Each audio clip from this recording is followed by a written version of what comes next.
Привет, друзья! Планета снова под ударом. Землетрясения, ураганы, наводнения и оползни вновь терзают нашу планету. Катаклизмы следуют один за другим. Эти кадры сняты в разное время и в разных странах, но их объединяет одно – разрушительная сила стихии. В этом выпуске все ключевые события последнего дня.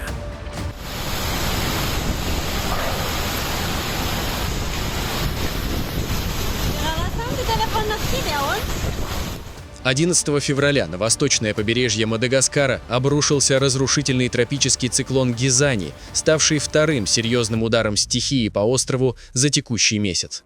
Эпицентр шторма пришелся на район города Туамасина, крупнейшего порта и второго по величине мегаполиса страны.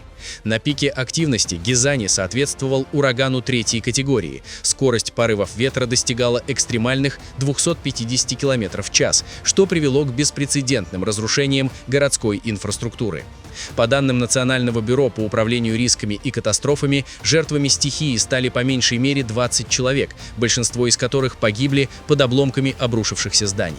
Еще 33 жителя получили травмы различной степени тяжести, а судьба как минимум 15 человек остается неизвестной. Масштаб разрушений в Туамасина оценивается как катастрофический. Ураганный ветер повредил или полностью сорвал кровли у 90% городских построек. Улицы порта оказались заблокированы сотнями вырванных с корнем деревьев, искореженными металлическими листами крыш и оборванными высоковольтными линиями, что привело к полному обесточиванию региона. Ситуация осложняется масштабными наводнениями, вызванными штормовым нагоном и проливными дождями, которые сделали основные транспортные артерии непроходимыми для спасательной техники. В общей сложности более 3200 домов были признаны непригодными для проживания, и более 2700 человек были экстренно эвакуированы в пункты временного размещения. Гизани ударил по Мадагаскару всего через 11 дней после удара предыдущего циклона Фития, который уже унес 12 жизней и оставил без крова 31 тысячу человек, что поставило гуманитарную систему Мадагаскара на грань коллапса. Сейчас циклон покинул побережье острова, тем не менее метеорологи предупреждают о сохранении высокого риска внезапных паводков, оползней и катастрофических разливов рек в центральных высокогорных районах. Власти страны объявили о мобилизации всех доступных ресурсов для расчистки завалов и восстановления связи с отрезанными общинами, призывая международное сообщество к срочной помощи в преодолении последствий разрушительной стихии.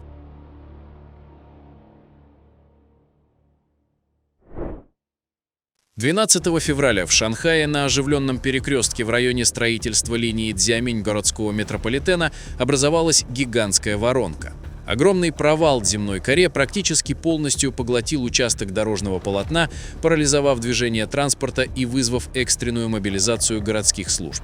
По предварительным данным Следственной комиссии, причиной катастрофического оседания грунта стало сочетание активных подземных работ по прокладке нового тоннеля метро и скрытой утечки грунтовых вод, которая в течение длительного времени вымывала породу под асфальтовым покрытием.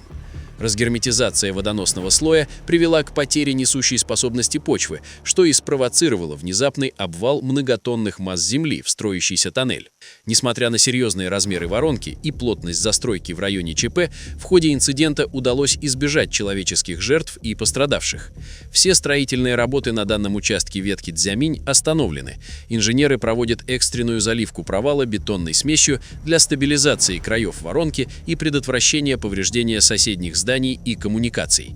Эксперты отмечают, что инцидент нанес серьезный удар по срокам реализации проекта. О строительстве нового тоннеля на этом отрезке в ближайшей перспективе речи не идет, так как потребуется проведение масштабных геологических изысканий и полная переработка инженерного плана.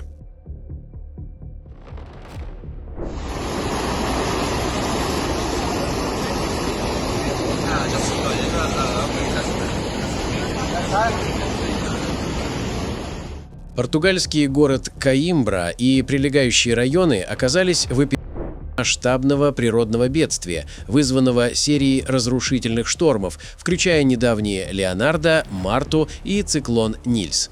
Непрекращающиеся проливные дожди привели к подъему уровня воды в крупнейших реках региона – Мондего, Рабаган и Рибейра-де-Эйра.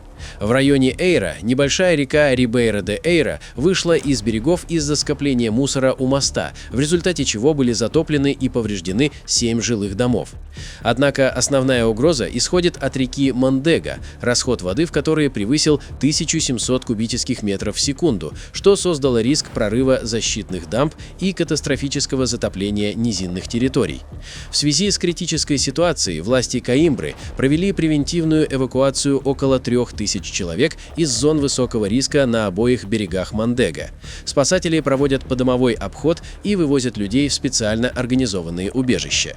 Ситуация осложняется частичным обрушением участка главной национальной автомагистрали А1, соединяющей Лиссабон и Порту в районе Коимбры, из-за размыва дамбы потоками реки Мондего.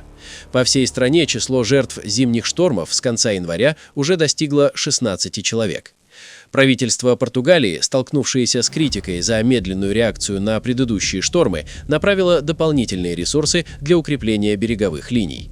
Специалисты предупреждают о сохранении исключительного периода пиковых паводков до конца недели, призывая население Коимбры и Фигейра-да-Фош к предельной бдительности.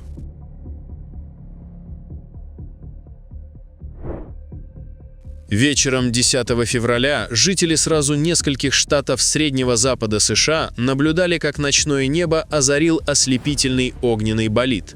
Космический объект был отчетливо виден на обширной территории, охватывающей Индиану, Огайо, Кентукки, Висконсин и Иллинойс. Согласно уточненным данным экспертов НАСА, небесное тело вошло в плотные слои земной атмосферы на относительно низкой для таких объектов скорости – около 47 тысяч километров в час. Болид преодолел дистанцию примерно в 77 километров, оставляя за собой яркий светящийся след, прежде чем окончательно распасться в небе над городом Лаура в штате Огайо. Анализ траектории и динамики полета позволил ученым сделать предварительные выводы о природе космического гостя. Астрономы отмечают, что зафиксированная скорость вхождения в атмосферу не характерна для кометного вещества, что с высокой долей вероятности указывает на то, что болид был порожден небольшим фрагментом астероида.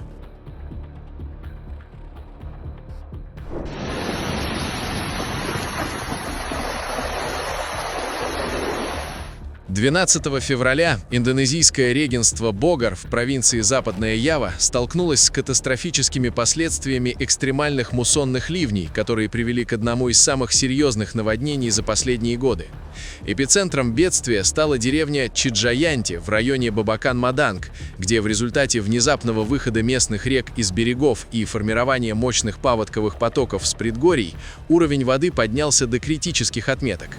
Сложившаяся ситуация приобрела характер гуманитарной катастрофы.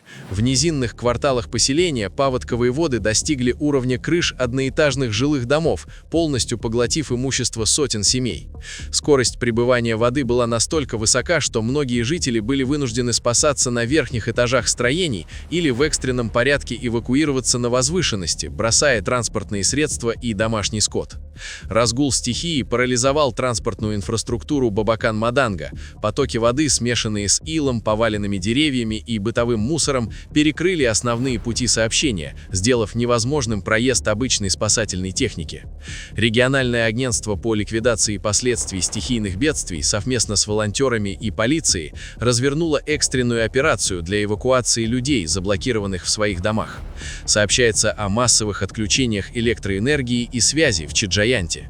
Несмотря на масштаб затопления, официальных данных о погибших на текущий момент не поступало. Спасатели продолжают обследовать наиболее пострадавшие участки, где вода все еще удерживается на рекордных отметках. К вечеру 12 февраля в Богоре сохраняется режим чрезвычайной ситуации. Метеорологи предупреждают, что атмосферная нестабильность над Западной Явой сохранится, что создает угрозу новых волн паводков и оползней на переувлажненных склонах. Власти округа организовали временные пункты размещения для пострадавших жителей Чиджаянти, обеспечив их горячим питанием и медикаментами. Население призывают оставаться в безопасных зонах и не пытаться вернуться в затопленные дома до спада уровня воды.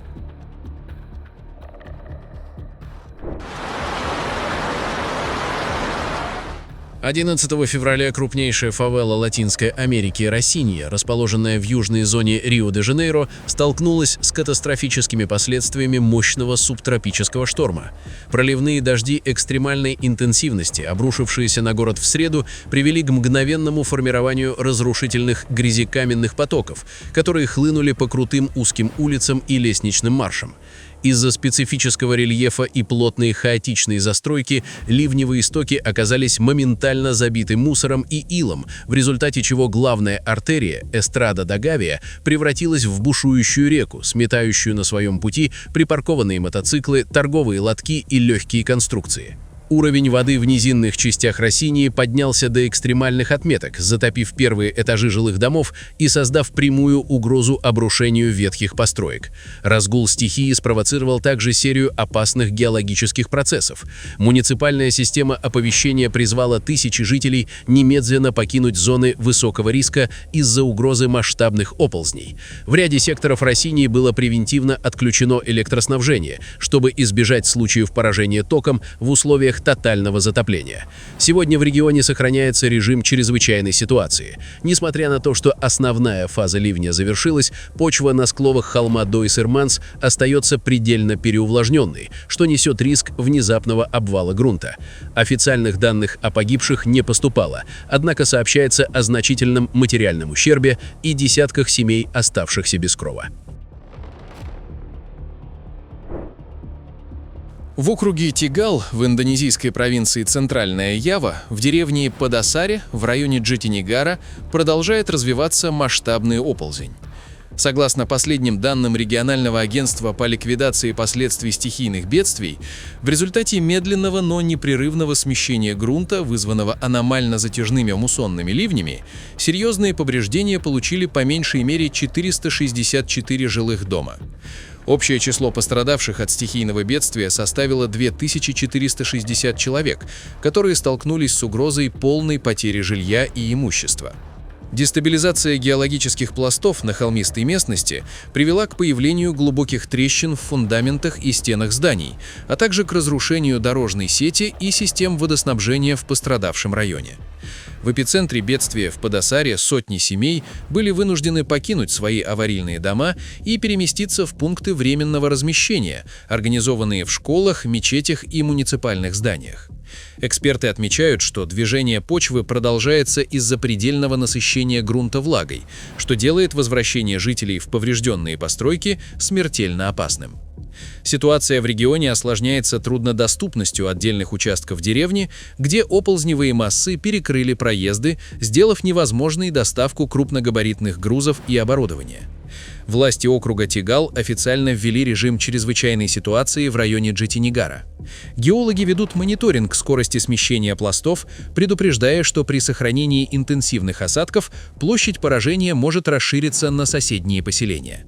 Правительство региона обратилось за дополнительной поддержкой к национальным властям Индонезии, подчеркивая масштаб гуманитарного кризиса в Падасаре и необходимость долгосрочных мер по переселению тысяч людей из геологически нестабильных зон, ставших жертвами экстремальных климатических явлений текущего сезона.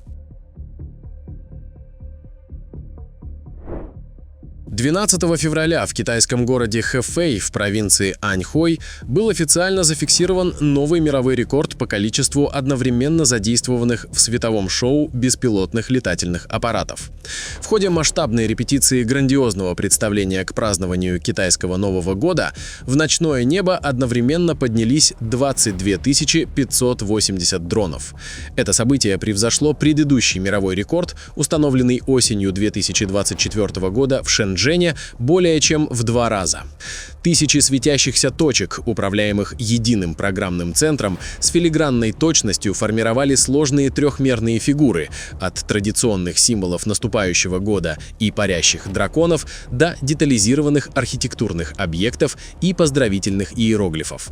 Инженеры проекта отметили, что главной технической сложностью стала не только синхронизация такого огромного количества устройств, но и предотвращение столкновений движений в условиях плотного строя, а также обеспечение стабильного сигнала связи для каждой единицы флота.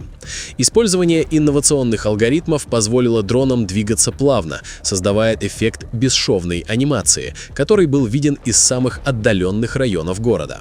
Данное шоу стало ярким символом технологического прогресса Поднебесной, задав новую планку для мировой индустрии развлечений и световых представлений будущего. Друзья, на этом наш выпуск завершен. Будем рады видеть вас снова. Подписывайтесь и до встречи завтра в новом выпуске.